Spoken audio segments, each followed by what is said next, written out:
তাহাজ্জুদের সময় উঠতে হবে। এইবার তাহাজ্জুদের সময় উঠতে হবে। তাহাজ্জুদের নামাজ পড়ে যার যার ভোট কেন্দ্রের সামনে গিয়ে ফজরের জামাত পড়বেন। পারবেন?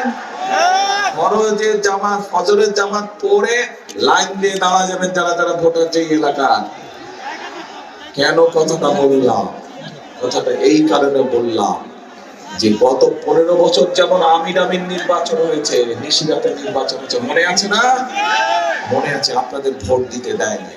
ঠিক একইভাবে এইবার আবার ষড়যন্ত্র শুরু হয়েছে একটা দলে।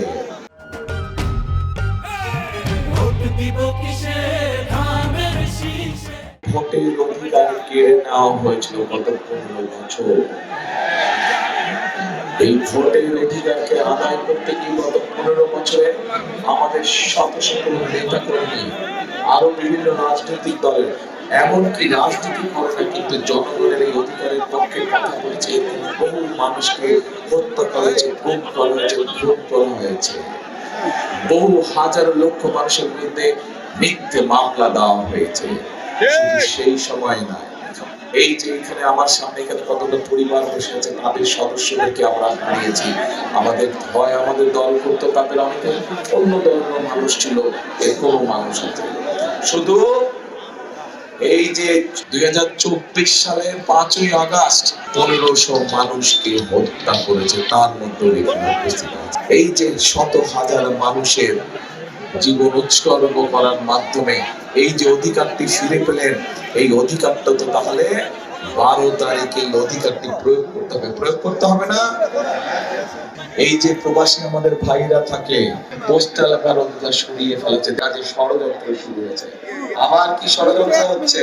ষড়যন্ত্রের বিভিন্ন মা বোনদের, নিরীহ মা বোন যারা ভোটার, গিয়ে তাদের আইডি এনআইডি নাম্বার নিচ্ছে, গিয়ে তাদের ফোন নাম্বার নিচ্ছে, বিকাশ নাম্বার নিচ্ছে।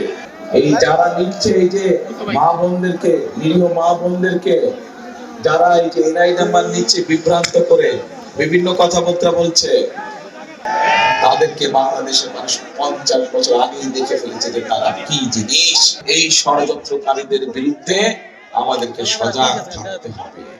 এই ভোট দেওয়ার মাধ্যমে আমাদেরকে নিশ্চিত করতে হবে যে কারা আপনাদের জন্য কাজ করবে, এলাকার উন্নয়নের জন্য কাজ করবে, দেশের মানুষের জন্য কাজ করবে। ফ্যামিলি কার্ড দিতে চাই। এই ফ্যামিলি কার্ডটা দিয়ে আমরা দুস্থ পরিবার যারা আছে, মধ্যবিত্ত পরিবার যারা আছে, নিম্ন মধ্য পরিবার, প্রত্যেকটি গ্রামের পরিবারকে আমরা সহযোগিতা দিতে চাই।